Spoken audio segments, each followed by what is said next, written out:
All right, here we go. Scott Cooper talking about the Stamp Act in less than 3 minutes. When was the last time you looked at a stamp? All right, think about that. All right, we got to go back to the French and Indian War to begin with. Now, remember, in the French and Indian War, the British were here protecting their colonies. They were helping us out, helping us fight the French and the Indians. 2 years after the war, the British Parliament looked around and they said, wait a minute, we're short on cash, and we're spending a lot of money with troops protecting those colonists over there in America, so we need to get some money back for that. So they enacted the Stamp Act, which said that colonists are required to pay tax on pretty much every piece of printed paper, whether that's playing cards, diplomas, whatever it is. And it was a very small tax, but it was just enough for them to kind of recoup some of that loss that they had in spending money on troops over here. But the colonists said, wait a minute, we cannot have that. Because if you're going to propose this little tax, you're going to do a lot more. So the colonists started to revolt in several different ways.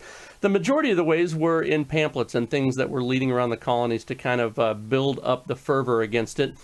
In the Virginia Assembly, Patrick Henry, remember, give me liberty, give me death, he came up with the Stamp Act Resolves, which said that American colonists had the right to be taxed only by their representatives, and the colonists living in Virginia should only pay taxes imposed by their legislature.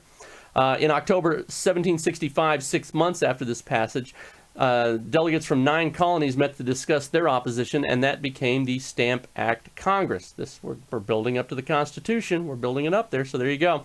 But in the Stamp Act Congress, they sent a letter to the king saying, look, we reaffirm that we want to be a part of your country. Thank you very much for all your help. We love you, but you should not put any taxes on us unless we have representation.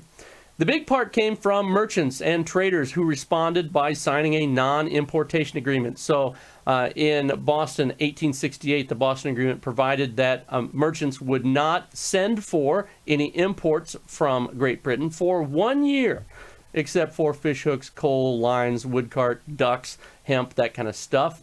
And the agreement said that they would not purchase common imports such as tea, glass, paper, or other goods. What did this cause? Well, it caused the British government to look back and go, well, I think we made a mistake here because we're losing more money by not sending goods over than we're making on the tax. But it was too late. The colonists already created a committee called the Committee of Correspondence that provided opposition to the Stamp Act. So in 1766, the Great Britain said, okay, we're going to repeal the Stamp Act. And the colonists were like, yay. The only problem was that they did enact what was called the Declaratory Act, which said that in the future, the government of Britain could tax whatever they wanted. And that led to the Townshend Act. And there you go. That's good stuff, right? So, 3 minutes of history. Stamp Act. See ya.